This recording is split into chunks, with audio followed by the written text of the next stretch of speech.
የተወደዳችሁ የሰላም ካቶሊክ ቲቪ ተመልካቾች ቤተክርስቲያን በተልእኮ ላይ በተሰኘው ፕሮግራማችን ዛሬ ክቡር ፕሮፌሰር ያዕቆብ አርሳኖ እዚህ ስቱዲዮ ድረስ ጋብዘን በእኛ መካከል ይገኛሉ እና እሳቸውን በሚቀጥሉት ፕሮግራሞች የበለጠ በሰፊው ቆይታ የምናደርግ ይሆናል። ግን ለዛሬው እሳቸው ማን ናቸው፣ ምን ሰርተዋል፣ ምን እየሰሩ ነው በሚል እሳቸውን ለአድማጭ ተመልካቾች ለእናንተ ለማቅረብ እዚህ ተገኝተዋልና ራሳቸውን ያስተዋውቃሉ። በኋላ የምንሰራቸው ስራዎችም ከወዲሁ ለማስተዋወቅ በተለይ በቤተ ክርስቲያናችን እንደሚታወቀው ቤተ ክርስቲያን በማህበራዊ አስተምሮዋ ሰፋ ያለ ስራ ትሰራለች።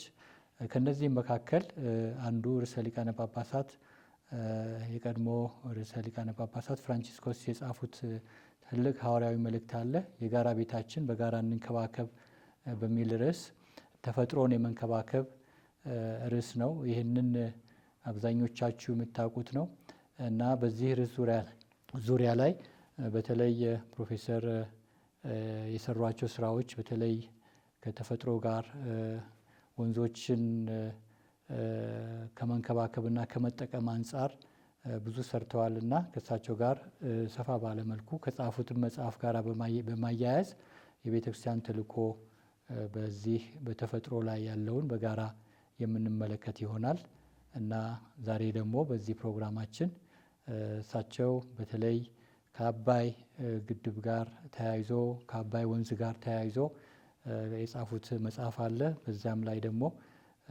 የህዳሴ ግድብ ፕሮጀክት በተጀመረ ጊዜ የነበራቸው ሚና በማስተማርም ዙሪያ ላይ የነበራቸው ከዛም በኋላ በድርድሩም ዙሪያ ላይ ያበረከቱት አስተዋጽኦ አስመልክቶ ውይይት እናደርጋለን። አብራችሁን እንድትቆዩ እንጋብዛለን።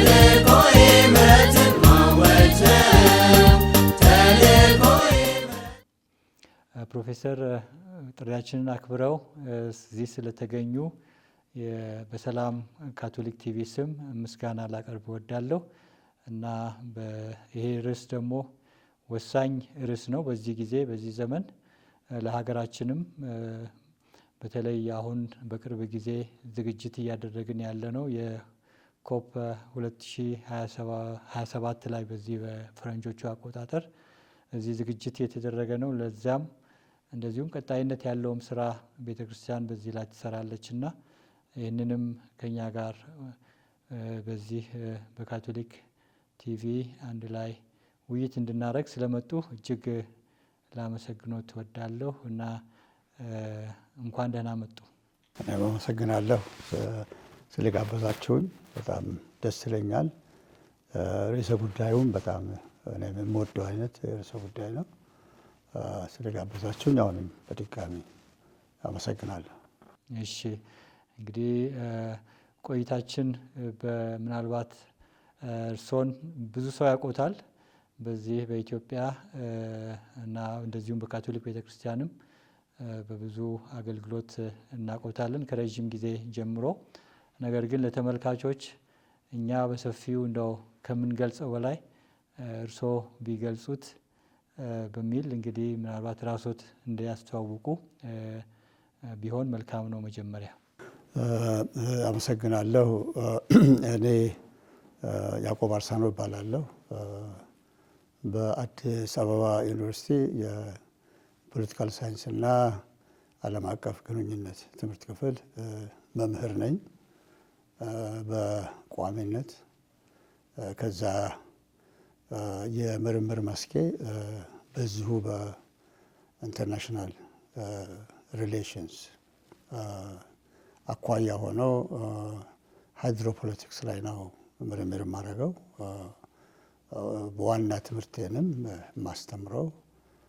ከዛ ተነስቼ ደግሞ የኢትዮጵያ የመንግስት ኃላፊዎችን በውሃ ጉዳይ እና በውጭ ጉዳይ አማክራለሁ።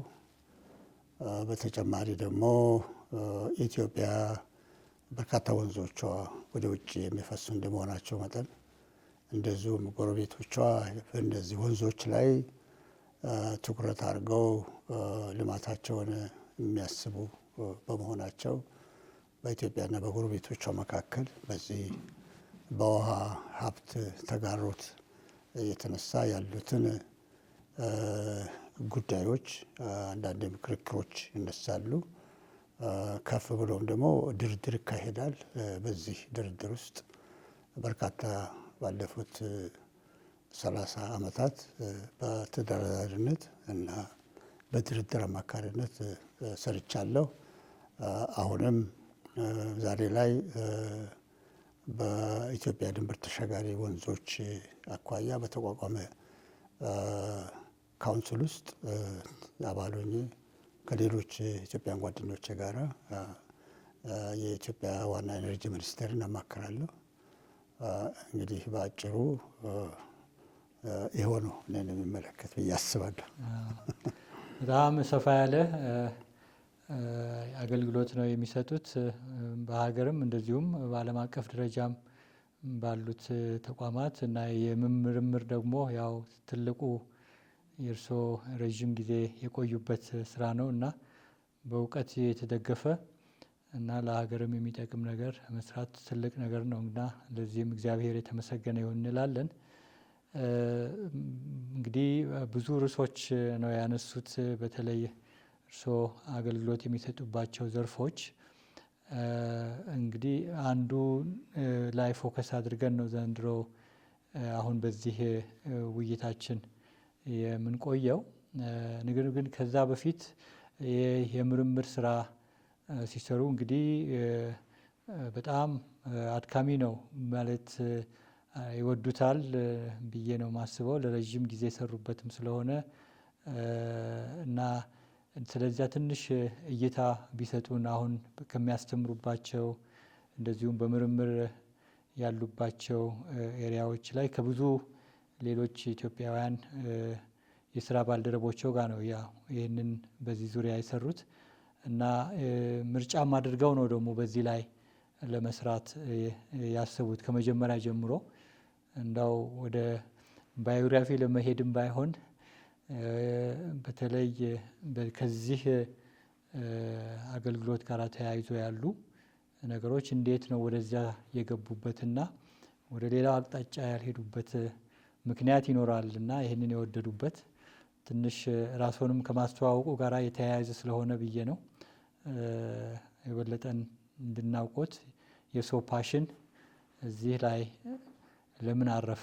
አመሰግናለሁ። የተወለድኩት በቀድሞ ከምባታ አውራጃ በኋላ ላይ ከምባታና ሀዲያ አውራጃ ተብሏል። አሁን ደግሞ ከምባታ ዞን ነው የሚባለው። የመጀመሪያ ትምህርቴን በኤሌመንታሪ ትምህርት ቤት ሆማ ቅዱስ ገብርኤል በሚባል ካቶሊክ ትምህርት ቤት ነው ተማርኩት። ከዛ በኋላ እስከ 6ኛ ክፍል ያለውን ደግሞ ወላይታ ዱቦ ማርያም እዛ አጠናቅቄ ወደ አዲስ አበባ ላዛሪስት ሴሚናሪ ለሃይ ስኩል መጣሁኝ። ላዛሪስት ሴሚናሪ ትምህርቴን ሃይ ስኩልን ጨርሼ ከዛ በኋላ አዲስ አበባ ዩኒቨርሲቲ ነው የገባሁት።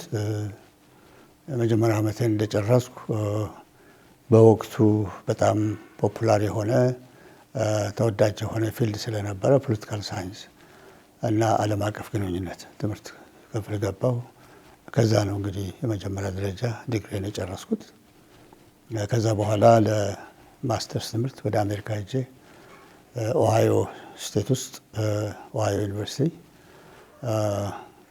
የሁለተኛ ዲግሪን እዛ ተማርኩኝ።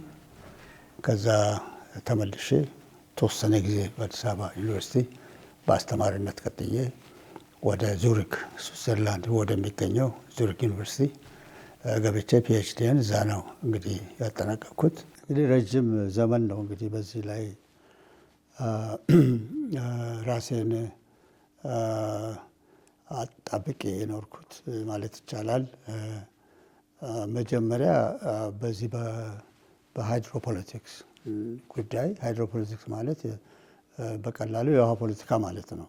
እንግዲህ ውሃን በተመለከተ መንግስታት እና ጎረቤታም ሀገሮች እንደዚሁም ደግሞ ውሃ ላይ ያለውን ልማት ለራሳቸው ሲያለሙ ሌሎች በሚቀናቀኑበት ጊዜ የሚደረግ የዚህ ኃይልን ምርኩስ ያደረገ የሀገር ጥቅምን አስመልክቶ የሚነሳ የፖለቲካ ግንኙነት ማለት ነው። እንግዲህ በአጭሩ ለመግለጽ ከተቻለ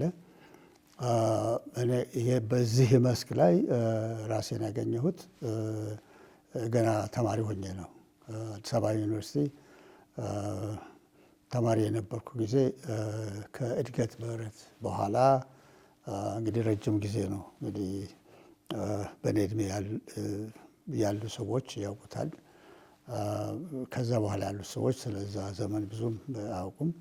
ግን እድገት ምህረት ጊዜ በርካታ ሀገራዊ ሁኔታዎችን ለማየት ለማጥናት፣ እንደዚሁም የኢትዮጵያን ገጠር ለመለወጥ በትምህርትም ሆነ በማደራጀት ብዙ ጥረት ከሚያደርጉ ሰዎች መካከል ነበርኩኝ።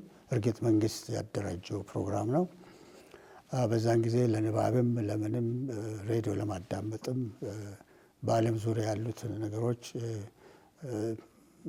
አርዕስት አድርገን ለመወያየትም አመችም ነበር ብዬ አስባለሁ። ገጠር ውስጥ ስለምንኖር እርግጥ ጨለማ ነው። በባትሪ ድንጋይ የሚንቀሳቀስ ሬዲዮ ነው ሊኖረን የሚችለው እና በዛን ጊዜ ከሚነሱ ነገሮች አንዱ ከጎረቤት ሀገሮች ጋር ያለ ጭቅጭቅ፣ በተለይም ኢትዮጵያና ሶማሊያ ረጅም ጊዜ ጭቅጭቅ ነበራቸው። በመሬት ላይ ነው እንግዲህ ድንበር በደንብ ያልተወሰነ በመሆኑ ለረጅም ጊዜያት የድንበር ችግር፣ በመሬት አለኝታ የሚነሳ ችግር፣ በተለይም ሶማሊያ ከኢትዮጵያ መሬት አለኝ ብላ ቀደም ሲልም ጦርነት አካሄዳለች። ለሁለተኛ ጦርነት የምትዘጋጅበት ጊዜ ስለነበረ በዛን ጊዜ የነበረው የኢትዮጵያ መንግስት አብዮት ተካሂዶ ከአብዮት በኋላ ስልጣን የያዘ መንግስት ነው፣ የወታደራዊ ደርግ መንግስት። ከሁለቱ ወገኖች መካከል በጣም ብዙ ምልልስ ይደረግ ነበረ። ይህንን በአንክሮ እንከታተላለን። መንግስታቱ እንግዲህ ራሳቸውን በመግለጽና የየሀገራቸውን ጉዳይ አስመልክተው ኃይለ ቃላት ይለዋወጣሉ። ነገር ግን የኃይለ ቃላቱ ጉዳይ የሀገር ጉዳይ ሆንና እያንዳንዱ ዜጋ የሚነካ ነው። እኛም ደግሞ ወጣት እንደመሆናችን መጠን አንዳንዶቻችን ይህ ጉዳይ ይስበን ነበረ እና እድገት ምህረት ጨርሰን እንደተመለስን ወደ ዩኒቨርሲቲ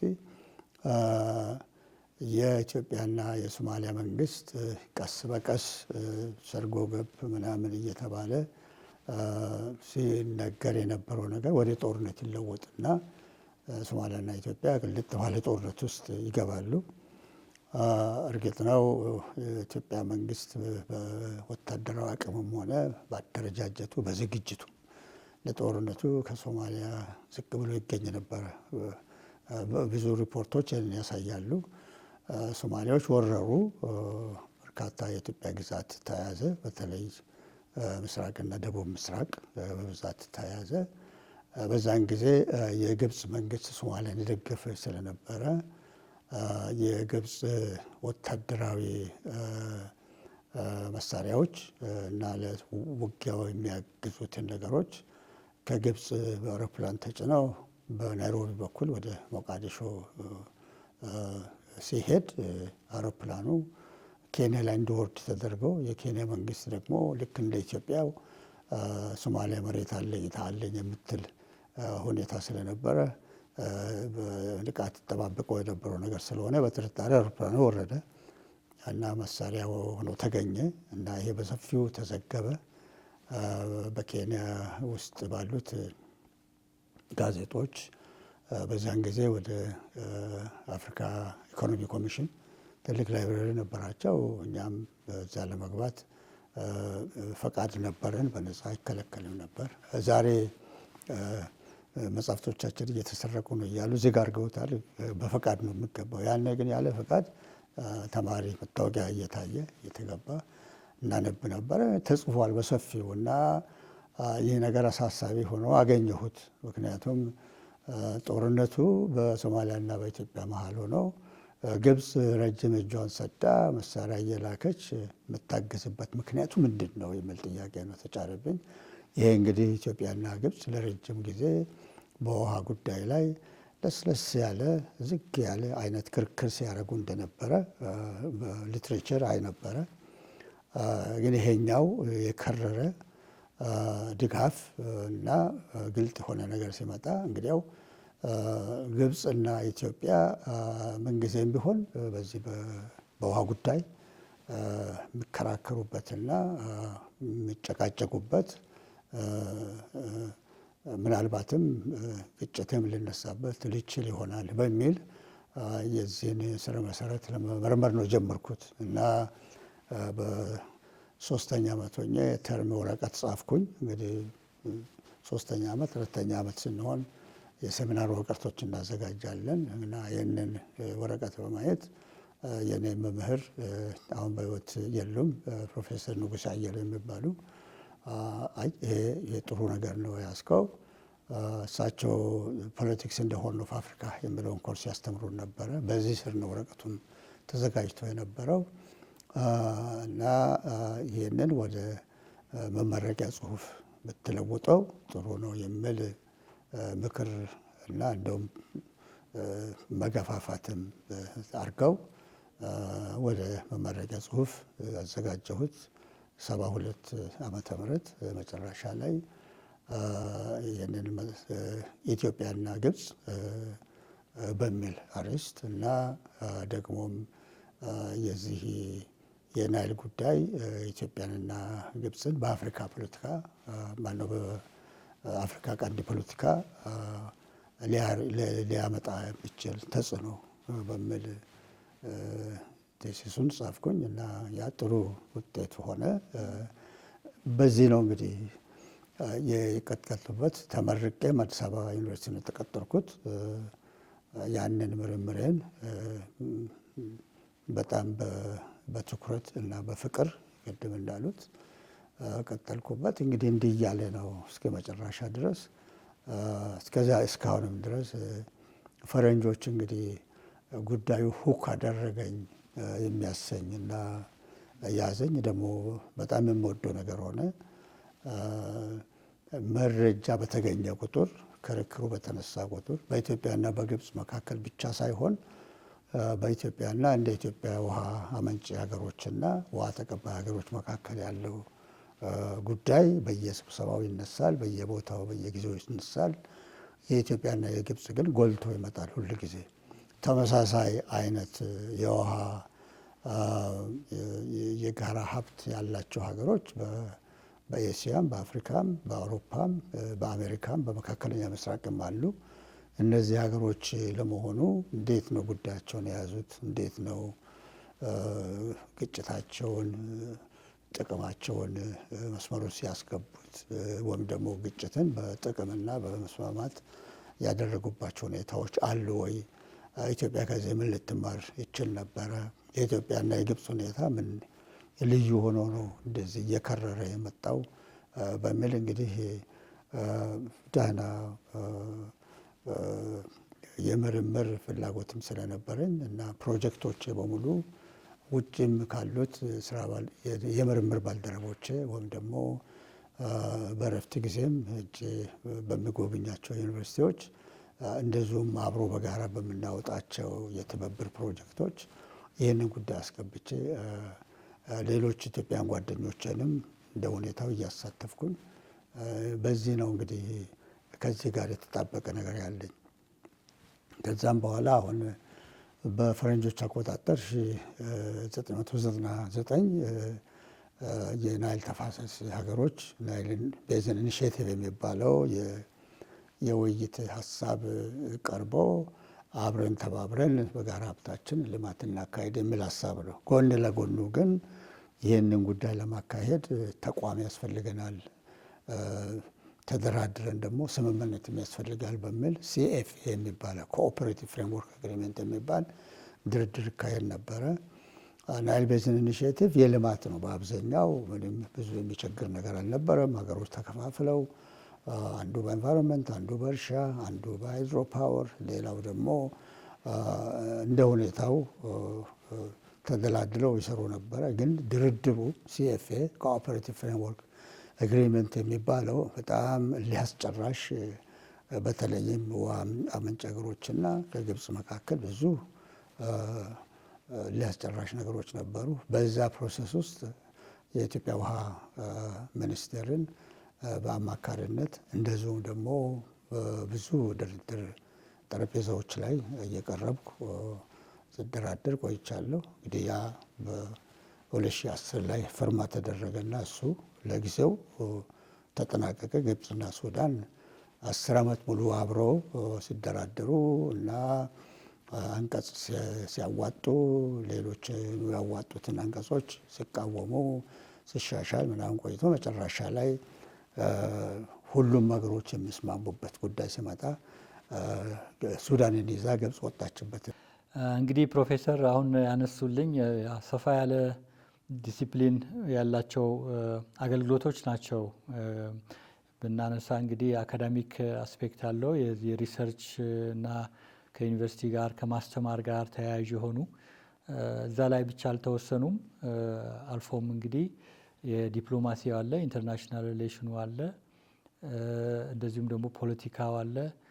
ፖለቲካ ውስጥ ደግሞ ሲገባ ያው ኢኮኖሚ ጋር የተያያዙ የተሳሰሩ ነገሮች አሉ እና እነዚህ ሁሉ በአንድ ማዕቀፍ ውስጥ አድርገው ይዘው ነው እንግዲህ ሁሉንም በበርካታ ዓመታት ባለፉት 10 ዓመታት እንግዲህ ከተማሪ ከነበሩበት ጊዜ ጀምሮ ከዛም የመመረቂያ ጽሁፎች የሪሰርች ሰርተው ደግሞ ፒኤችዲ ከዛም በኋላ ደግሞ በማስተማር ሌሎችን በማብቃት አብቅቶም ደግሞ ለስራ እና ለአገልግሎት እንዲሰማሩ በመምራት እነዚህ ነገሮች ከዛም ያው ለሀገር በሚጠቅም መልኩ በተለይ ውሃ ወሳኝ ሀብት ነው ለሀገራችን። እንግዲህ በወንዞች ዙሪያ ላይ የሃይድሮፖለቲክስ ላይ ብዙ እንደሰሩ እናያለን እና እነዚህ ሁሉ የተለያዩ ዲሲፕሊኖች አዋህደው ግን ለዚህ ፍሬ ማድረስ ቀላል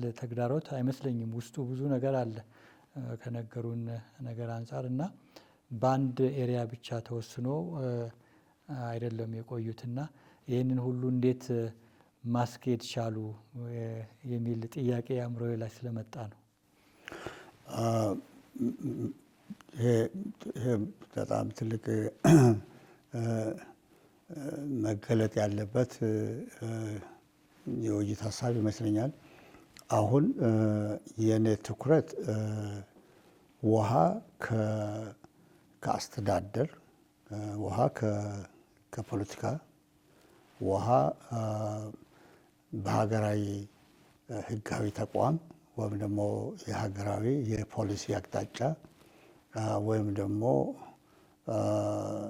ድንበር ተሻጋሪ ወንዞቻችን ከዓለም አቀፍ ህግጋት ወይም የአሰራር ስርዓትና ልምድ ወይም ደግሞ ይህንን ስርዓት ወዲህ አምጥቶ በሀገሮች መካከል ለማብጀት ያለውን አብነት ፍለጋ፣ ለዚህ አስቸጋሪ ነገሮች ምንድን ናቸው፣ አመቻች አስቻይ ነገሮች ምንድን ናቸው በሚለው አቅጣጫ ነው የኔ ምርምር ያለው። እንግዲህ አሁን አብረን የምንሰራቸው ኢንተርዲስፕሊነሪ ያሉት ትክክል ነው። በውሃ ኢኮኖሚ ላይ በውሃ ልማት ላይ የሚያተኩሩ ወዳጆች አሉ። እንግዲህ መድረክ ላይ እንገናኛለን፣ በውይይትም ጋር እንገናኛለን። ስለ ሃይድሮሎጂ፣ ስለ ውሃ ምንጭ፣ ስለ ውሃ አፈሳስ እና ስለ ውሃ አጠባበቅ ትኩረት አድርጎ የሚሰሩ አሉ። እንደዚሁም ስለ አጠቃላይ የኢትዮጵያም ሆነ ከኢትዮጵያ ከሚያጎራብቱ ሀገሮች አካባቢ ያለው የስነ ምህዳር የኤንቫይሮንመንት ጉዳይ የሚመለከቱ ደግሞ ኤክስፐርቶች አሉ፣ በዚህ የተካኑ ምርመራቸውን በዚህ አቅጣጫ የሆነ። እንደዚሁም ደግሞ ውሃ ልማት ላይ ሲሄድ ከተፋሰሱ ወጥቶ መሬት ላይ እርሻ ሲያመርት አትክልት፣ አዝርዕት ምናምን ሲለማበት በውሃ እርሻ በውሃ አጠቃቀም ላይ የሚያተኩሩ ደግሞ አሉ። ይሄ ራሱን የቻለ መስክና የውሃ አጠቃቀም አቅጣጫ ነው። ሌላ ደግሞ ውሃ ወደ ኤነርጂ በሚለወጥበት ጊዜ ሃይድሮ ፓወርን በሚመለከት የውሃ ኃይል የውሃ ኤነርጂን እንዴት እንደሚያመነጭ የት ቦታ ዲዛይን ሆኖ የት ቦታ ግድብ ተሰርቶ ምን ያህል ኃይል ሊያመነጭ የሚችል መንገድ አለ ብሎ ደግሞ የሚያተኩሩ አሉ። እነዚህ ሁሉም ነው ሁላችንም ሆነን ነው በየአቅጣጫ ያለን እውቀት አሰባስበን አዋጥተን በሱ ነው የምንንቀሳቀሰው። አሁን የውሃ ሕግ ለምሳሌ በዓለም ላይ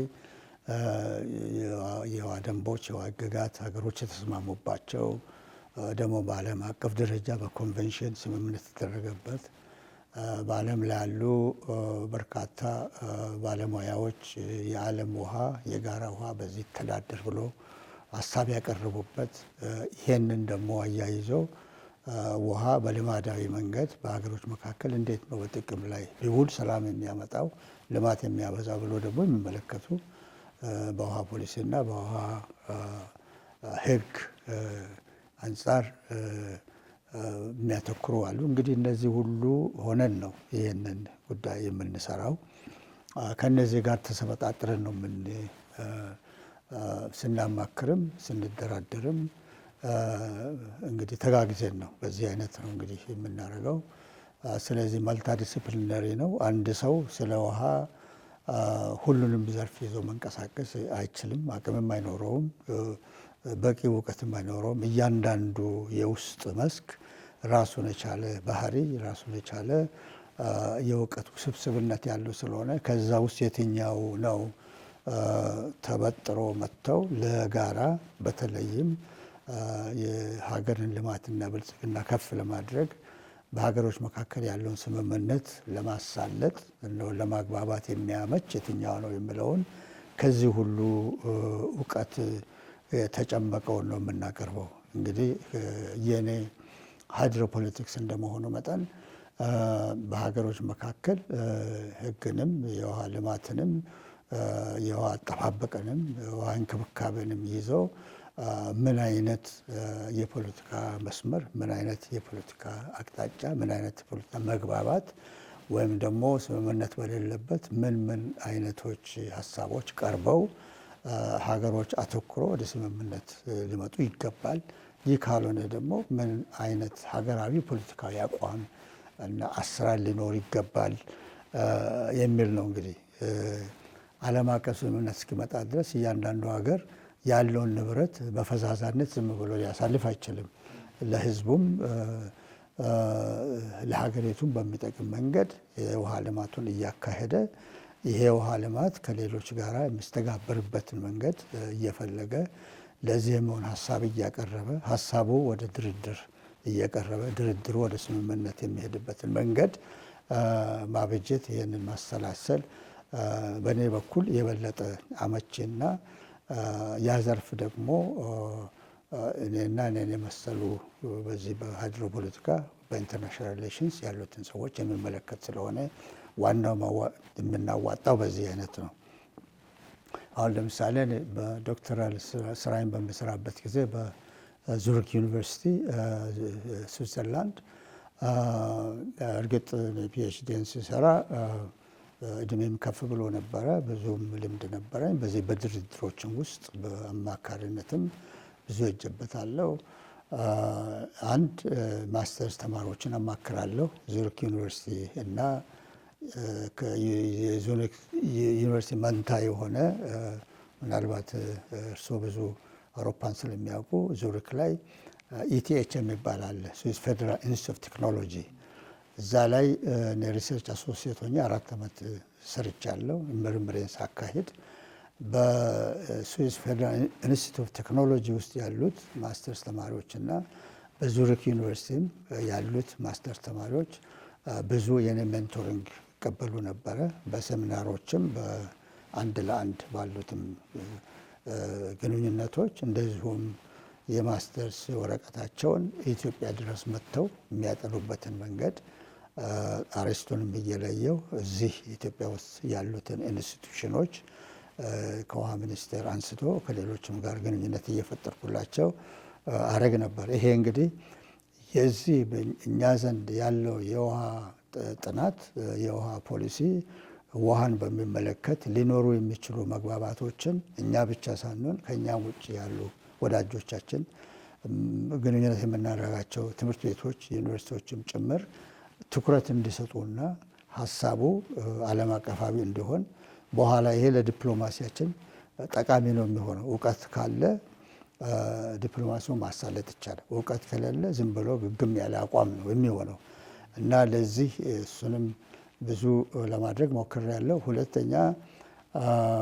2 ፒኤችዲ ተማሪዎችንም አማክር ነበረ ከሌሎች ፕሮፌሰሮች ጋር በመሆን በእኔ ልምድ ለመጠቀም እነሱም ስለሚፈልጉ እኔም ደግሞ የዚህም ቬስትድ የሆነ ኢንትረስት ስላለኝ ማለት የተተከለ ፍላጎትም ስላለኝ በአንድ በኩል ጓደኞቼ ናቸው ፒኤችዲ ትምህርት ያጠናሉ፣ በሌላ በኩል ደግሞ እኔ አሶሲየት አማካሪ ሆኜ ከፕሮፌሰሮቹ ጋር አማክራቸው ነበረ እና ይሄ ሁሉ የሚሆነው ለምንድን ነው?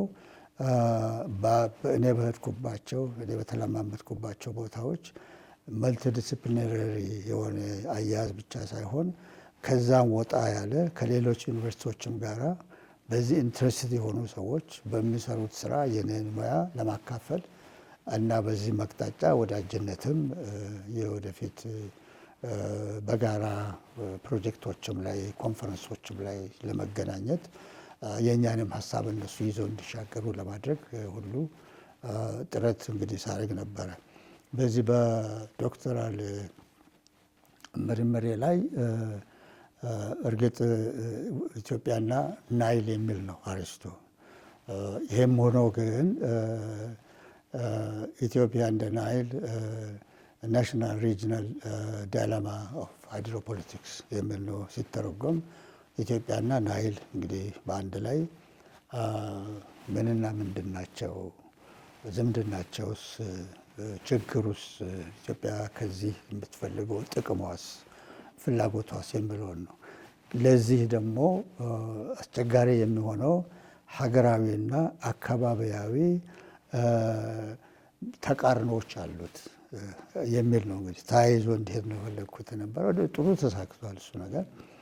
ለምን የጋራ ውሃን ለማልማት አንደኛ ራስን አደራጅቶ ራስን አብቅቶ ችሎታ አብጅቶ ፖሊሲ አውጥቶ የልማት ፕሮግራምና አቅድ ይዞ መገኘትን ይጠይቃል። ይሄ እንግዲህ ይሄ ካልተሟላ ሀገራዊ ዝግጅትም በቂ አይደለም ማለት ነው። ይሄ በኢትዮጵያ ብቻ ሳይሆን በሱዳንም በግብፅም በሌሎችም ሀገሮች ያየሁት ጉድለት ነው በዛን ጊዜ። ሁለተኛ የሪጅናል ዳይላማ ማለት የሃይድሮፖለቲክሱ አንደኛ የጋራ ድርጅት የለም፣ ሁለተኛ የጋራ መስሪያ ቤት የለም፣ ሶስተኛ በጋራ የሚሰራበት ፕሮግራም የለም። እያንዳንዱ ሀገር ለራሱ በሚሰራበት ጊዜ የአንዱ መጠቀም ሌላውን የሚጎዳ እየመሰለው መስጋቱ፣ ከዛም የተነሳ መጨቃጨቁ፣ አቤቱታ መብዛቱ፣ መጠላለፉ ይበዛል። ስለዚህ ናይልና ኢትዮጵያ በአንድ አቅጣጫ ስንመለከተው ሀገራዊም ተቃርኖ አለመዘጋጀት፣ አለመብቃት እና እንደዚህ አካባቢያዊም የዚህ ተቃርኖ ግብፅም ሱዳንም ያለው ችግር የኢትዮጵያንም ይመስላል እና በጋራም የሚመጣበት ሁኔታ አልተገኘም። ይሄንን ካወቅን ለወደፊት የበለጠ የሚያስማማ ሀሳብ ውስጥ መሄድ እንችላለን። ይህንን ጉድለት ለመሙላት ምን ምን ማድረግ አለብን ለማለት እንችላለን የሚል ነው። እንግዲህ ይሄንን የበለጠ ለማሳለጥ እኔ በነበረኝ ፕሮጀክት አማካኝነት ሱዳን ካርቱም ያሉትን ወዳጆችን እንደዚሁም ካይሮ ዩኒቨርሲቲ በተለያየ መንገድ በስብሰባዎች የተዋወቅናቸውን ሰዎች እንካሬጅ አድርጌ ከኔ ከሚማርበት ዩኒቨርሲቲ አማካኝነት ፈንዱ የነሱ ሆነው እኔ ግንኙነቱን ፈጥሬ አንድ መድረክ ኢኮ ናይል የሚባል ኢኮሎጂ ኢኮናይል ማለት ኢኮሎጂ እና ኮኦፐሬሽን በናይል እንዴት ሊሆን ይችላል የሚለውን 1-2 ዓመት በዚህ ጉዳይ ላይ ብዙ ተንቀሳቀስን። አዲስ አበባ ዩኒቨርሲቲ ነው ያለሁበት። ካይሮ ዩኒቨርሲቲ ሰዎች፣ ካርቱም ዩኒቨርሲቲ ሰዎች እንግዲህም ከስዊስም ከፌዴራል ኢንስቲትዩት ኦፍ ቴክኖሎጂ ያሉት ከበርን ዩኒቨርሲቲም ሆነን 2 ዓመት ተጓዘን። በአንድ ላይም ፓብሊሽ አድርገናል። እንግዲህ እስኪ በፓብሊኬሽን እኛን ህብረትና እውቀት ካጋባን ይሄ ደግሞ ወደ ፖለቲካ እና ወደ አካባቢ ድርድርና መግባባት ይደርሳል በሚል እና ዋናው የዛኛው ፓብሊኬሽን አርዕስት ምንድን ነው? አርዕስት ጉዳይ ይዘቱ ምንድን ነው? ኤክስፓንድ ደ ፓይ የሚል ነው እና አምባሻውን ወይም ዳቦውን እናስፋ፣ ያለችውን ቆራርጠን ተሻምተን ከምናባክን እሱን እናስፋ፣ ለብዙዎች መቋደሻ ትሆናለች፣ ለሁሉም ነገር የሚበቃ ይሆናል፣ እሱን የምናሰፋበት መንገድ መፈለግ አለብን በሚል ነው እንግዲህ መጨረሻ ላይ ለመግባባት የቻልነው። አካዳሚክ መድረክም የውይይትና የሳይንስ ብቻ ሳይሆን የሀገርንም ጥቅም አድቮኬት የማድረግም ነገር ስላለበት እና ይሄንን ደግሞ መንግስታቱ ተቀብለው እንዲያሳድጉት ለማድረግ ነው እና ይሄ መልቲ ዲስፕሊነሪቱ አንደኛ ከጎረቤትና ከቅርብ ከተያያዥ እውቀት ባለቤቶች ጋር አብሮ መስራት፣ ሁለተኛ ይሄ ጉዳይ ከሚሰራባቸው ከሌሎች ዩኒቨርሲቲዎች ጋር አብሮ መስራት፣ ከዚህም ተያይዞ ደግሞ እነዛ ዩኒቨርሲቲዎች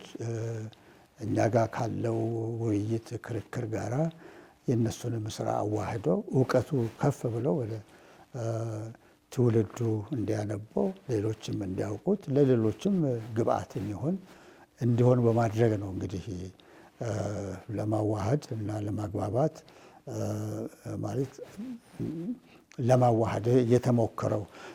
ነገሩ ውስብስብ ይመስላል፣ ግን መጨረሻ ላይ ሲታይ መስመሩ ኩልል ብሎ ነው የሚታየው። ይህ ሁሉ ሆኖ ታዲያ ምንድን ነው የሚፈለገው? ይህ ሁሉ ሆኖ የሚፈለገው ወንዝ፣ በተለይ ድንበር የሚሻገር ወንዝ የሚፈስባቸው አካባቢ ሀገሮች እና ህብረተሰቦች ንብረት ነው። ይሄ በተፈጥሮ በእግዚአብሔር ፍጥረት የተገኘ ሀብት ስለሆነ ያንን ሀብት ያንዳንዱ ሀገር ለሁሉም በሚጠቅም መንገድ አንዱ ሲጠቀም ሌላው በማይጎዳ መንገድ፣ ለዚህ ደግሞ ተሻምቶ ማልማት ሳይሆን ተጋግዞ ተከባብሮ ማልማት፣ አንዱ ሀገር ያለው ልማት ሌላውንም እንዲጠቅም ማቀድ፣ ለዚህ መመች የሆነ የዲፕሎማሲና የመግባባት ስርዓት ማብጀት እንግዲህ ወደዚህ ለመምጣት ነው። ይሄ ከፍ እያለ ሲመጣ እንግዲህ በምን አንቀጽ በምን አርዕስት እንስማማ፣ በምን እንፈራረም፣ ለዚህ ምን ተቋም እናብጅ፣ ያ ተቋም እንዴት አድርጎ የዕለት ተዕለት የዓመት ዓመት ያለውን ስራችንና ልማታችን ያግዝ ወደሚለው ለመምጣት ነው። እንግዲህ ለዚህ ብዙ ጉዞ ተካሂዷል። እንግዲህ አሁንም ይህን ያህል ሁሉ ተናግሬ ዝርዝሩ አሁን በጣም ብዙ ነው። በዚህ አቅጣጫ ያለው ውስብስብ ይመስላል፣ ግን መጨረሻ ተጨምቆ ሲመጣ ሀገሮች እንዴት ተግባብተው የጋራ ወንዞቻቸውን ለሁሉም በሚበቃ መንገድ ዘላቂ በሆነ መንገድ ይጠብቁት፣ ይንከባከቡት፣ ደግሞ ጠቃሚ በሆነ ልማት ላይ ያውሉት፣ ይሄንን በሰላማዊ መንገድ እንዴት ዘላቂ ያርጉት ነው እንግዲህ ዋና መጨረሻ። እንግዲህ እንደዚህ በተለይ በእነዚህ ወንዞች ተፋሰስ ሀገራት ያሉት መንግስታት ወይም ደግሞ ይመለከተናል ብሎ የሚሉ አካላት ሁሉ እንዲስማሙ የማድረግ ስራ እንግዲህ ብዙ መልቲ ዲሲፕሊናሪ እንትን ይጠይቃል። ኢንተርናሽናል ሪሌሽን፣ የአካዳሚክ እንትኑ ህዝቡን የማሳመን ወይም የፖለቲካ እንትኑም አለ እና እነዚህ ነገሮች የጋራ ጥቅማችን ላይ እናተኩር ብሎ እነዚህን ሁሉ አሳምኖ መምጣት ያው ብዙ ስራ አለው። ግን ያው የረዥም ትንፋሽ ስራ ነው።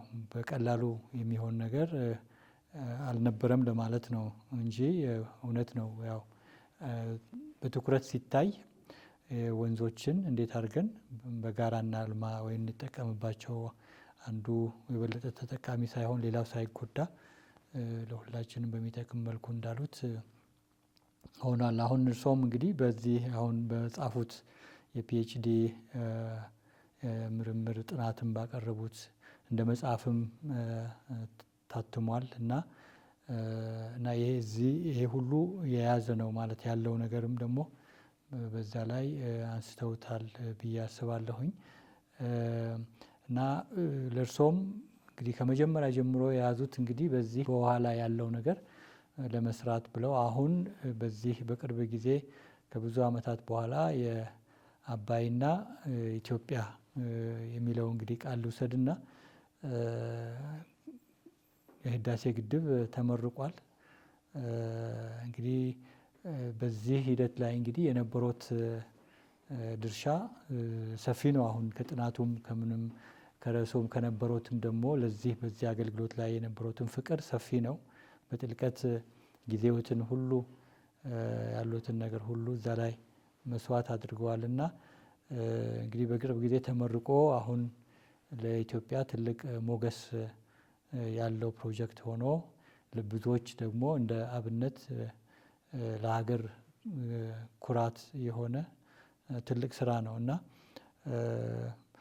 እንደው በተመረቀ ዕለት በዚሁ አጋጣሚ ላንሳና ምን ተሰማዎት? ይህንኑ ሁሉ ወደኋላ ሲያስቡት የሰሩት ስራ በዛ ላይ ለማበርከት የነበሩት እንቅስቃሴ ይሄ ትልቅ የአገልግሎቱ አክሊል ሆኖ ነው የሚሰማኝና በእርሶ በኩል ያለው ነገር ቢነግሩኝ። አመሰግናለሁ። ይሄ በጣም ትልቅ ያው እንደ ሁላችንም እንደማናቸውም ኢትዮጵያዊ በጣም ትልቅ ደስታ ነው የተሰማኝ። ምናልባት የኔ ደስታ ትንሽ ለየት ይላል ብዬ የማስበው እንግዲህ ቅድም እንደተናገርኩት ከኋላ ብዙ ነገሮችን እያየሁ ስለመጣሁ እና ህዳሴ ግድብ መመረቁ የማይቀርና አግባብ ያለው ነገር ነው ብዬ ስለጠበቅኩ እዚህ ደርሰናል። እንግዲህ ይሄ አንድ ምዕራፋችን ነው።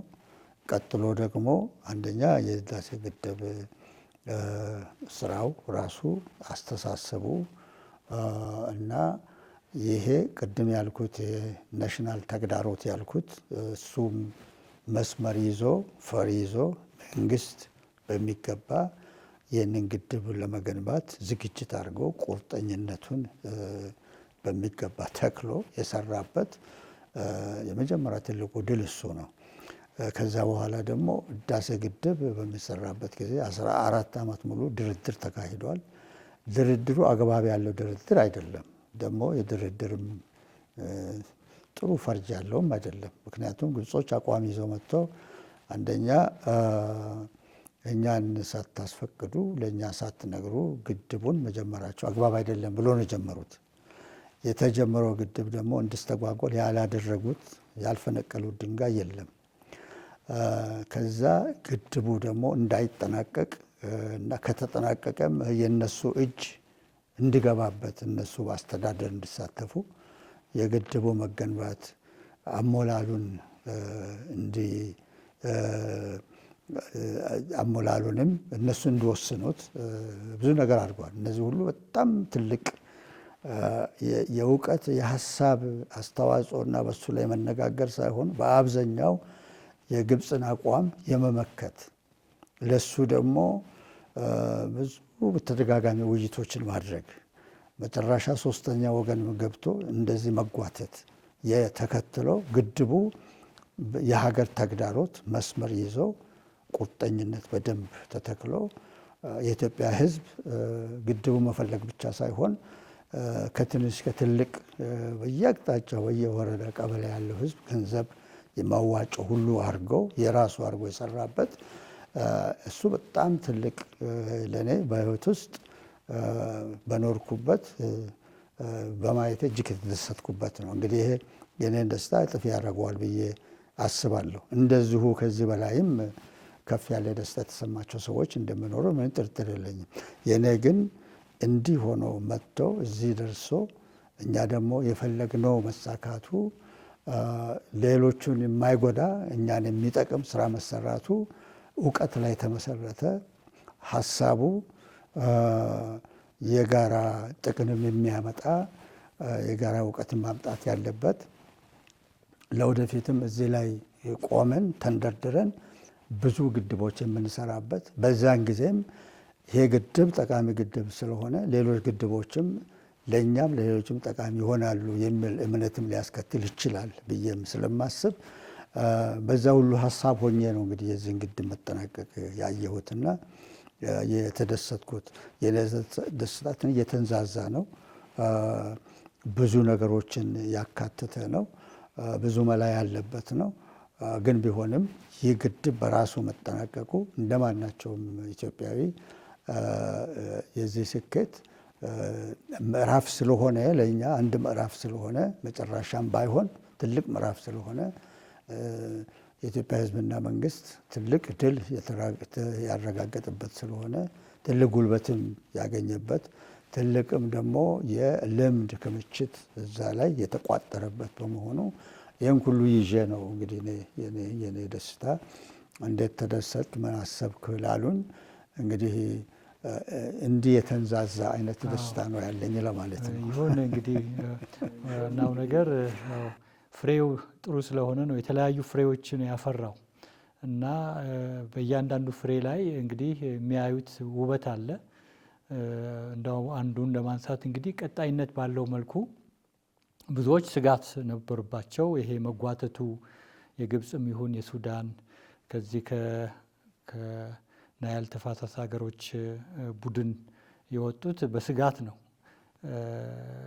እንጎዳለን፣ እንደዚህ ይሆናል የሚል የራሳቸው ግምት የራሳቸው እንትን ስላላቸው ነው። አሁን ደግሞ በእናንተ በኩል ደግሞ ከሌሎቹም ጋር አብራችሁ በመቀጠል እየሰራችሁ ነው ያላችሁት። ከሌሎች 6 ሀገራት ጋር ያለውም ስምምነት ጥሩ ነው። ይሄ ራሱ አንድ ቀጣይነት ባለው መልኩ እነሱን ይዞ እዚህ ድረስ መዝለቅ ደግሞ ያው ቀጣይነት ያለው ነገር መሰራት ማሳየት ራሱ አንድ ድል ነው። በራሱ ፍሬ ያለው ነገር ነው። ለነገም እንግዲህ በስጋት ተፈርቶ ይሄ የራስን ጥቅም ብቻ በማየት ነገሮች ፍሬ ላይ ሊደርሱ እንደማይችሉ ለሌሎችም የሚያሳይ ነው።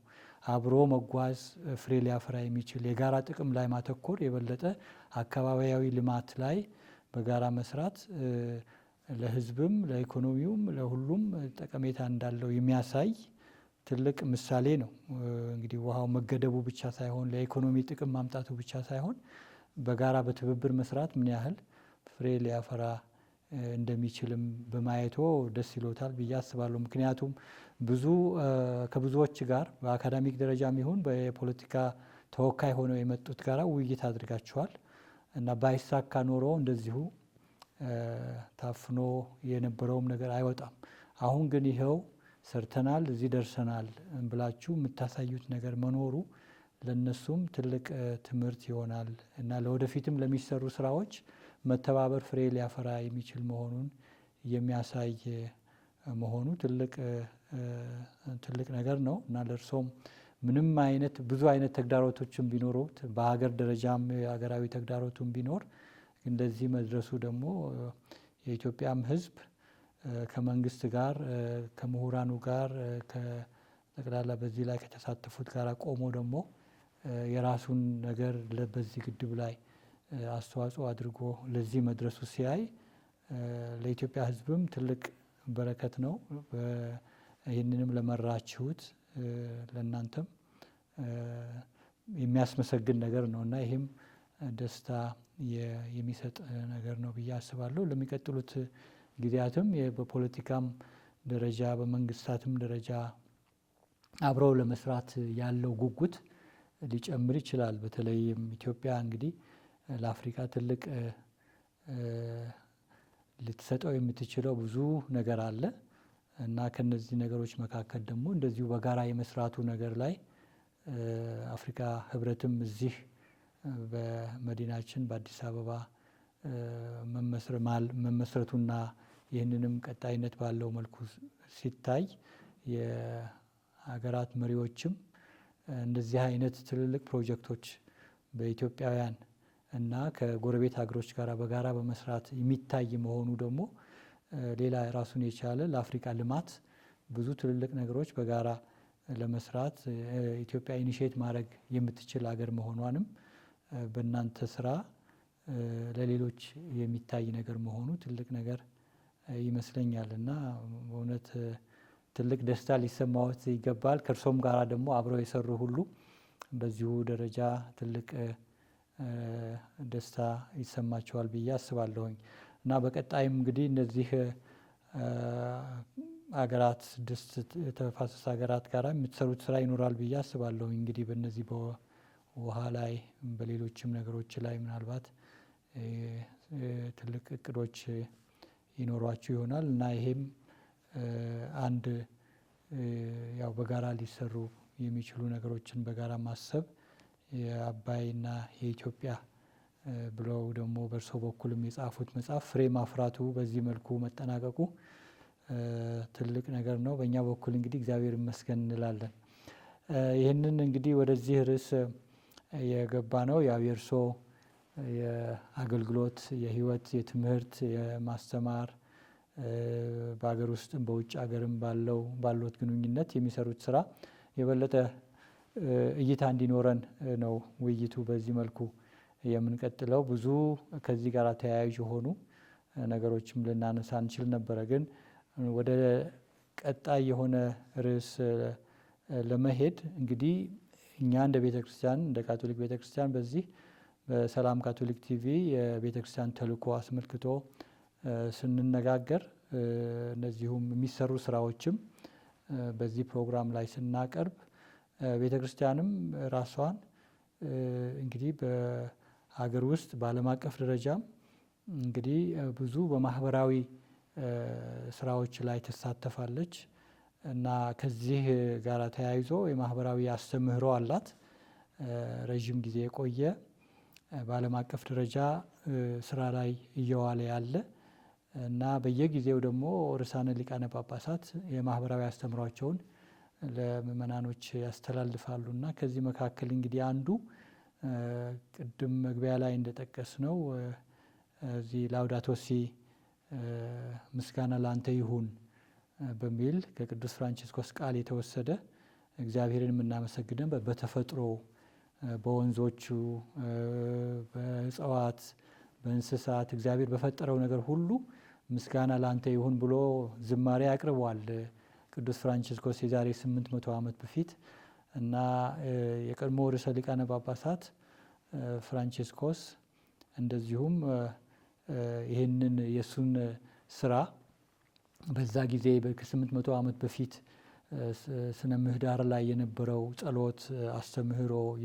የቅዱስ ፍራንቺስኮስን ወስደው በዘመናችን አሁን ባለንበት ጊዜ በተለይ እንግዲህ የዚህ የስነ ምህዳር ላይ ያለው ቀውስ በተመለከተ እንደ ማህበራዊ አስተምሮ አድርገው ለምእመናኖች እና በጎ ፈቃድ ላላቸው ለሰው ልጆች ሁሉ የሚያስተላልፉት መልእክት አለ። ይሄም እንግዲህ መልእክት የዛሬ 11 ዓመት አካባቢ የወጣ በአማርኛም ተተርጉሞ እንግዲህ የጋራ ቤታችን እንከባከብ በሚል ላውዳቶ ሲ ምስጋና ላንተ ይሁን የሚል ሰነድ ነው።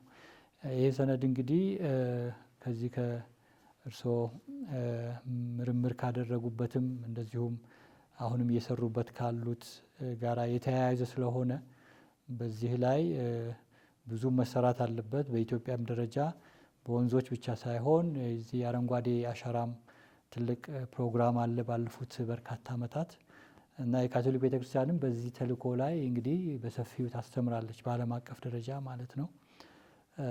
ስለዚህ ከዚህ አንጻር እርሶን በዚህ ደረጃ በዚህ አገልግሎት ከዚህ ጋር ተያያዥ የሆነም በጻፉት አካዳሚክ የሆነ ስራም አለ የዚህ ጽሁፍ መጽሐፎም ከሱ ጋር አያይዘን ይህን ሰነድ በቅርብ ጊዜም ደግሞ ከዚሁ ከላውዳቶ ሲ ሰነድ ጋር ተያይዞ አዲስ የወጣ መጽሐፍ አለ። አንድ ካቶሊክ አባት የጻፉት 10ቱ ትእዛዛት ወይም ደግሞ አረንጓዴ ትእዛዛት የሚል እዚህ አጠገባችን ያለ እሱም አንድ ርዕስ ነውና ይህንን ይዘን እንግዲህ በየጊዜው ትንሽ ውይይት ብናደርግበት የሚልም ሀሳብ ስላለን እንግዲህ በዛሬው ፕሮግራም የበለጠ እርስዎ የሰሩት ስራ እንዴት እንደሆነ ለማሳየት እና ይሄ ፕሮግራም ደግሞ ቀጥሎ በተቻለ መጠን ከእርስዎ የህይወትና የአገልግሎት ተሞክሮ ከመጽሐፎት ጋር ቤተ ክርስቲያንም በዚህ ላይ ያላት የተልእኮ ስራ አያይዘን የተወሰኑ ውይይቶች እንድናደርግም ምኞት አለን። እንግዲህ በሚቀጥሉት ጊዜያት ለአድማጮቻችን ለማቅረብ ጥረት እናደርጋለን እና ምናልባት እንዳው ለቅምሻ ያህል ዛሬ እንደ መነሻ ልንይዘው የሚገባን እንግዲህ የእርሶም ፓሽን ከተፈጥሮ ጋር የተያያዘ ነው። ወንዝ እንግዲህ ውሃ ወሳኝ ነገር ነው ለሰው ልጅ እና ቤተ ክርስቲያንም እንግዲህ ሌሎችም የሃይማኖት ተቋማት በዚሁ ደረጃ እያስባሉ ብለን ነው የምናስበው። ምክንያቱም በመጽሐፍ ቅዱስም እንግዲህ ዘፍጥረት ላይ የተጻፉት የእግዚአብሔር ቃል በምናይበት ጊዜም እንግዲህ የሰው ልጅ ተፈጥሮን እንዲከባከብ አደራ ተሰጥቶታል እና ርዕሰ ሊቃነ ጳጳሳትም ያንን መሰረት አድርገው ነው ይህንን የሚሉትና ሌሎችም የሃይማኖት ተቋማት በዚህ ላይ የሰው ልጅ በእግዚአብሔር አምሳል የተፈጠረ እና ለእግዚአብሔር ደግሞ በዚህ ምድር ላይ ያለውን ፍጥረት ሁሉ እንዲያስተዳድር ሰጥቶታል፣ ኃላፊነት ተጥሎበታል እና ይህንን ደግሞ ለምእመናኖች ለሰው ልጅ ሁሉ በጎ ፈቃድ ላላቸው ሁሉ ማቅረብ አለብን የሚል እምነት አለን በእኛ በኩል። እርሶም እንግዲህ ያው ከዚህ አንጻርም ነው ከሃይማኖቱም ጋር ባይሆን ያው እንደ ሰው ይህንን ግድ ብሎት በቃ ለሀገሬ ለሕዝቤ ይህንን መስራት አለብኝ የሞራል አስፔክትም አለው። እንደዚሁ ስለፈለጉት ብቻ አይደለም። ቅድም ፓሽን ብዬ ጠራሁትም ከዚህ አንጻር ነው። የውስጥ ፍላጎት ነው። የኤቲክስም አለው እዚህ ውስጥ ከስነ ምግባር ጋራም የተያያዘ ነው እና ሌሎችም አስፔክቶች ይኖራሉ። እንደው የፖለቲካው ለሀገር ያለው ኢኮኖሚ ጥበቃ ብቻ ሳይሆን እንግዲህ ኃላፊነትም አለብን የተፈጥሮውን የመንከባከብ የመጠበቅ በአግባቡ ማኔጅ የማድረግ ቅድም የሚያነሷቸው ነገሮች እና ቤተ ክርስቲያንም ከዚህ አንጻር እንግዲህ ብዙ ትሰራለች፣ ታቅዳለች፣ የሚመለከታቸው አካላት ጋራ በጋራ ትሰራለች እና እነዚህ ነገሮች ደግሞ በጋራ እንድንወያይባቸው ነውና ከዚህ አንጻር እንግዲህ የሃይማኖት ተቋማት ሚና ሰፊ መሆን አለበት ብለን ነው የምናስበው እና ይህንንም እነዚህንም ሰነዶች ቅድም የጠቀስኳቸው ይህንኑ ነው የሚጠይቁትና ስለዚህ ስለ ስነ ምህዳር በምንነጋገርበት ጊዜ ትንሽ ይሰፋል። ከወንዞቹም ሌሎችም አስፔክቶች አሉና ይህንን በጋራ የምንሰራበት ሁኔታ የበለጠ ግንዛቤ ልንፈጥር የምንችልባቸው ሁኔታዎችም እንዲፈጠሩ እንፈልጋለን ብዬ ለእርስዎ ለማቅረብ ነው። በጣም ድንቅ ሀሳብ ነው በእውነት። እንግዲህ ይሄ የሁላችንም ጥቅል ህልም ነው። እንዴት እንፍታው ይህንን ህልም እና አንዳንድ የሚያውኩ የምናቸውን ነገሮች በተለይም አካባቢያችንን ስነ ምህዳራችንን ሳናቅም አውቀንም የምናጠፋቸውን እንዴት ብናስተካክል ይሄ በተፈጥሮው በእግዚአብሔር ፈቃድ ተስተካክሎ የተሰጠን ምድር በእኛ ጥፋት፣ በእኛ ንዝላልነት፣ በእኛ ጥንቃቄ አለመውሰድ እንዴት ከእጃችን ወጥተው የእኛን ስቃይ ሊያፈሰው ይችላል? ከዚህ ለመዳን ምን እናድርግ የሚባለው በጣም ትልቅ ተልእኮ ያለው የአንድ የሃይማኖት ድርጅት የእምነት ዘርፍ ብቻ ሳይሆን የሁሉም የሃይማኖት ድርጅቶች፣ ሁሉም የስራ መስኮች፣ ሁሉም የልማት አቀንቃኞች፣ ሁሉም የልማት አሳቢዎች ማተኮር ያለባቸው ነገር ይመስለኛል። እንግዲህ ትንሽ ይሄንን እንደ አጀንዳ አድርገው ለወደፊት የሚሰራ ነገር ይሆናል ብለው ነው ያቀረቡት። እንግዲህ መንደርደሪያ የሚሆን ምን አይነት አንዳንድ ሀሳቦች፣ ልምምዶች አሉ የሚለውን አንድ ሁለት ነገር ፈንጠቅ ለማድረግ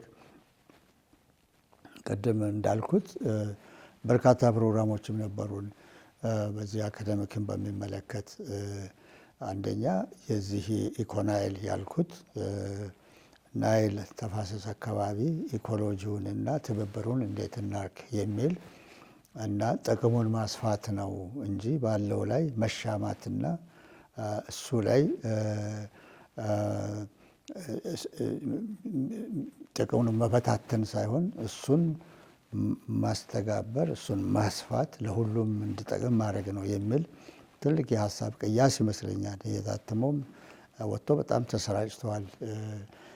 ሁለተኛ ነገር በቀደሙት 10 ዓመት 11 ዓመት ውስጥ ወተረን ሶሳይቲ በሚል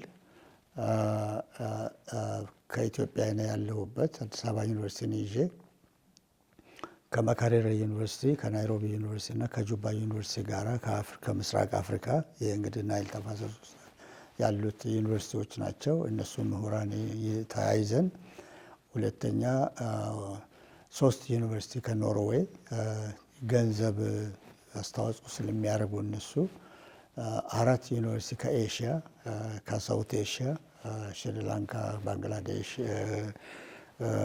ደግሞ ሩቅ ምስራቅ ካምቦዲያ መሳሰሉትን ይዘን 11 ዩኒቨርሲቲዎች ለ7 ዓመት ፕሮጀክቱን አካሂደን በርካታ ማስተርስ እና ፒኤችዲ ተማሪዎችን በዚህ አዋጥተናል። እና ይሄ ወተረን ሶሳይቲ ውሃና ህብረተሰብ እንዴት ነው፣ ምንና ምንድን ናቸው፣ የት ነው የሚገናኙት፣ የት ነው የሚለያዩት፣ ምን ይገባል ሊሰራ የሚባለውን ኤክሰርሳይዝ አድርገን ያ ፕሮጀክት አሁን ተጠናቆ ውጤቱ በማስተማር በትምህርትና በልምድ እንደዚሁም በፐብሊኬሽን በተለይም የፒኤችዲ ዲዘርቴሽኖች ጠቃሚ የሆነ ውጤትና መረጃ አምጥተውልናል። ሰዎቹን ደግሞ ከተለያዩ ክፍለ ማነው አህጉሮች አስተባብረዋል። ስለዚህ አንድ እውቀት ላይ ውሃ ምን ያህል ከሶሳይቲ ጋር ከህብረተሰብ ጋር የተገናኘ መሆኑን ሀሳብ ለማጽናት ነው። አሁን ደግሞ የእሱ ቀጣይ ዩኒቨርሲቲዎቻችንን ወደ ጋና፣ ወደ ሩዋንዳ አስፍተን ማካራሪ አዲስ አበባ ዩኒቨርሲቲ፣ ጁባ ዩኒቨርሲቲ፣ ናይሮቢ ዩኒቨርሲቲ አድርገን መቻኮስም አንድ ዩኒቨርሲቲ ከኬንያ ተጨምሮ 8 ዩኒቨርሲቲ የምናክል አሁን ደግሞ አንድ ወተር ኤሰንስ የሚል ፕሮጀክት ይዘናል። የመጀመሪያው ወተረን ሶሳይቲ ነው። ይሄኛው ወተር ኤሰንስ ነው። ወተር ኤሰንሱ ለመሆኑ ውሃ ምንድን ነው እና ወርደን ስለ ውሃ ስናወራ ውሃ ምንድን ነው የሚለውን ነገር ደግሞ እንደገና አጥልተን ለማየት ፈልገን ነው። እዛ ውስጥ በእኛ በኩል ረጅም ጊዜ ስንሰራበት የነበረው አስተዋጽኦአችን ምንድን ነው? ውሃ በቤታችን እንዴት ነው ግንኙነታችን? እንዴት ነው በቤታችን ውስጥ ውሃ የምናስተዳድረው? እንኳንስ በዚህ በቧንቧ የመጣውን ውሃ ሳይሆን በዚህ የቀረበልን ውሃ እንኳን እንዴት ነው ማኔጅ የምናደርገው? ይህንን ጠርሙስ ለጥሜ ጨርሼ ሳልጠጣ ወርውዬ ነው የሚሄድ ወይስ ደግሞ ይህንን ውሃ እስከ መጨረሻ ጥቅም ላይ አውለዋለሁ? ምክንያቱም በዚህ ውሃ ውስጥ ብዙ ሀብት አለ። ውሃ ራሱ አለ፣ ገንዘብ አለ፣ ቴክኖሎጂ አለ፣ ብዙ ነገር አለ። ይህ እንግዲህ የህዝብን ጥቅም የህዝብን ሀብት እዚህ ውስጥ ያከማቸ ነው። ግን ምን ያህል እየጠቀመኝ ነው? እና አስተዳደሩ በዚህ ይጀምራል። እንግዲህ በቤታችን ውስጥ ያለንን የውሃ ሀብት እንዴት ነው የምናስተዳደሩ? ለምን ነው የምንጠቀመው? እንግዲህ ዝርዝሩን ብንገባ በጣም ብዙ አለው።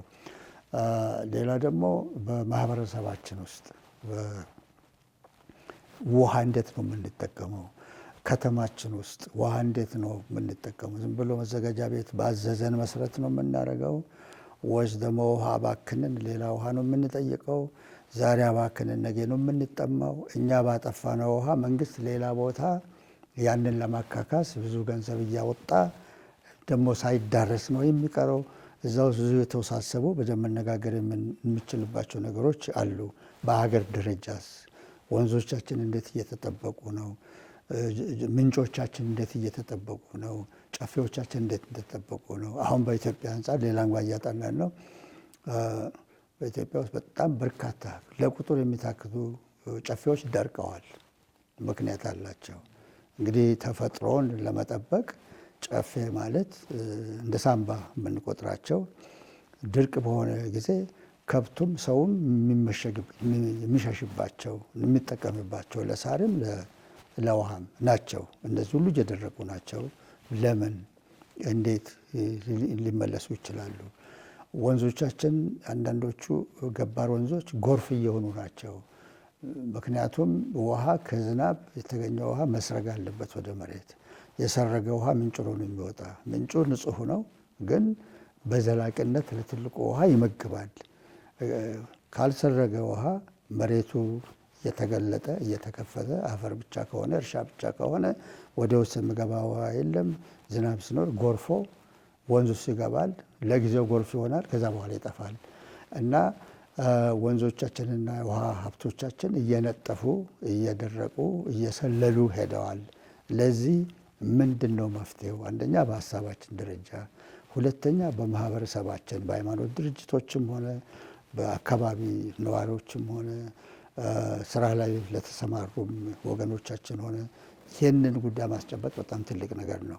ውሃ ማጥፋት፣ ውሃን መጉዳት ምናልባት ሊያስቸግር ይችላል። መመለስ ደግሞ የበለጠ አስቸጋሪ ሊሆን ይችላል። ለዚህ ረጅም ጊዜ ወስደን አንደኛ ከዚህ የበለጠ ጥፋት እንዳይመጣ፣ ሁለተኛ ጥፋቱ እንዲስተካከል፣ ሶስተኛ ለወደፊት ዘላቂ የሆነ የውሃ እንክብካቤ እንዲፈጠር ሀሳብ ለማኖር ነው። እንግዲህ ለወጣቶች ለተማሪዎቻችን ይሄ ወደ መስሪያ ቤቶችም ወደ ሃይማኖት ድርጅቶችም ወደ ተለያዩ መንግስታዊ ወደ ያልሆኑ ድርጅቶችም ወደ ልማት ድርጅቶችም መሄድ ያለበት ነገር ነው ብዬ አስባለሁ። በዚህ ብዙ ዝርዝር አለ።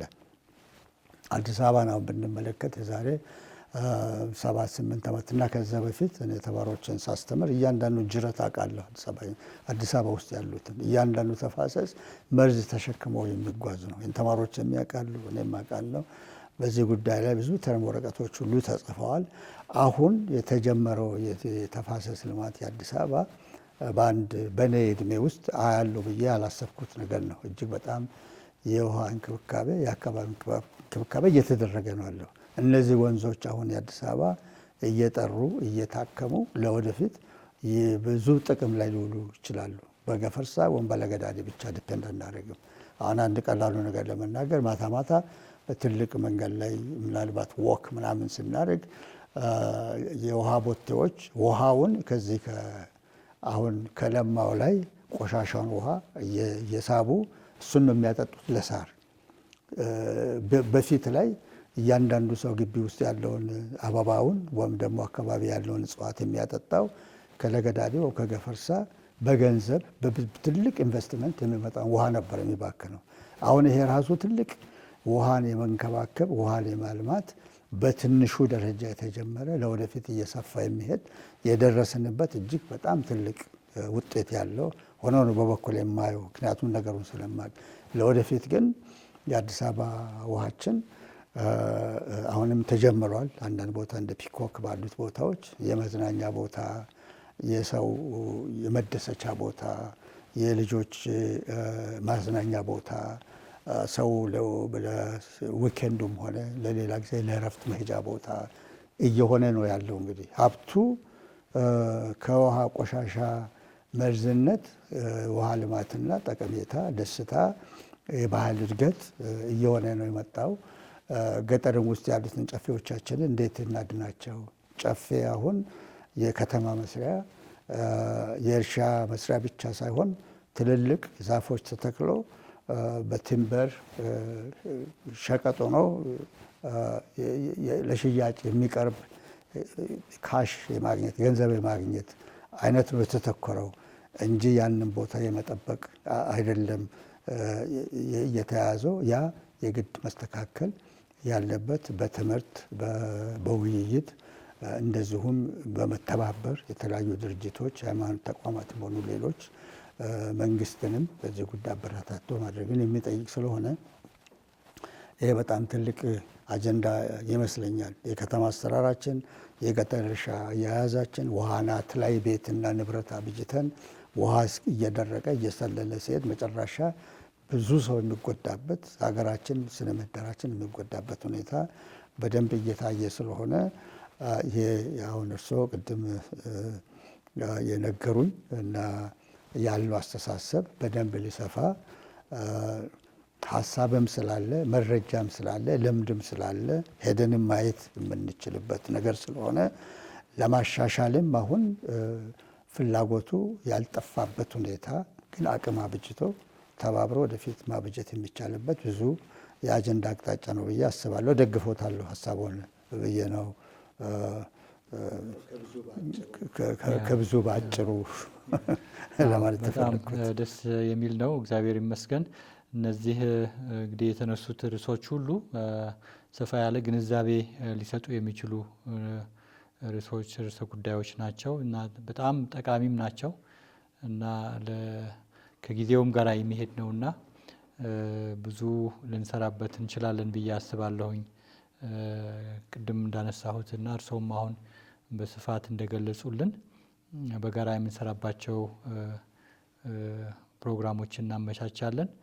ለዛሬው ግን እንግዲህ ፕሮፌሰር ያዕቆብ አርሳኖ ማን ናቸው?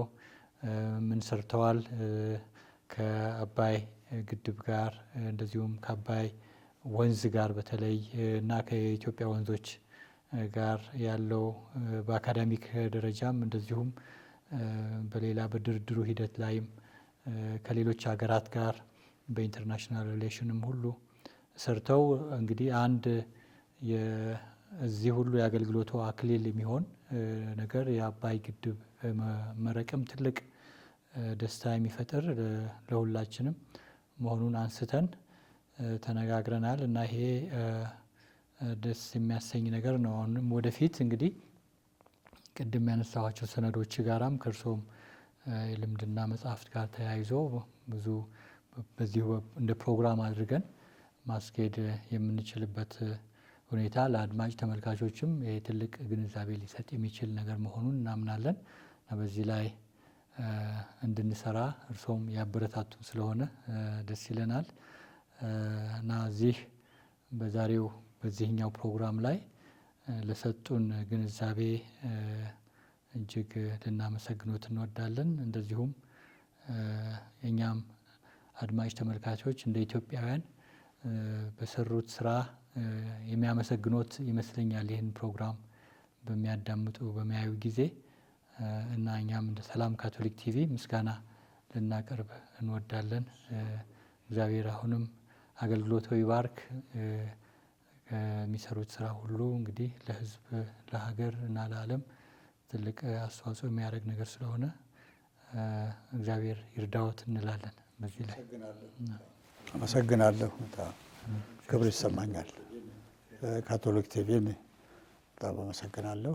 እርስዎንም በተለይ በደንብ ስለማውቆት እና ስራውንም ችሎታውንም የቤተክርስቲያን አመራርነቱንም ስለማቅ በጣም ከእርስዎ ጋር ይህን ውይይት ማድረግ እጅግ በጣም ያስደሰተኝ ነገር ስለሆነ ደስ ብሎኛል። እግዚአብሔር ስጥልን። የተወደዳችሁ የሰላም ካቶሊክ ቲቪ ተመልካቾች እንግዲህ ከፕሮፌሰር ያዕቆብ አርሳኖ ጋር የነበረን ቆይታ ግንዛቤ እንዳገኛችሁበት ተስፋ እናደርጋለን። በተለይ በዚህ በቤተክርስቲያናችን ተልእኮ ጋር ተያያዥ የሆኑ ስራዎች ስለሰሩ በዚህ ፕሮግራም ቀርበው በአባይ ወንዝ ዙሪያ ላይ ስለሰሩት ስራ እንደዚሁም ደግሞ በሌሎች ተያያዥ ጉዳዮች ላይ ደግሞ ያበረከቱት አስተዋጽኦ አስመልክቶ ሰፋ ያለ ትንታኔ ሰጥተውናልና እሳቸውንም እያመሰገንን እናንተም እንግዲህ ወደፊት በምናዘጋጃቸው ፕሮግራሞች የበለጠ ግንዛቤ ታገኛላችሁ ብለን ተስፋ እናደርጋለን። ቤተክርስቲያን በተልእኮዋ ላይ ቆማ በሰፊው የምትሰራቸው ስራዎችን በጸሎታችሁ እንድታግዙ የጠየቅን ለዛሬው እንግዲህ ስለተከታተላችሁን ይህንን ፕሮግራም ከኛ ጋር ሆናችሁ ቆይታ ስላደረጋችሁ እናመሰግናለን። እግዚአብሔር አክብርልን። እግዚአብሔር አገልግሎታችን ይባርክልን።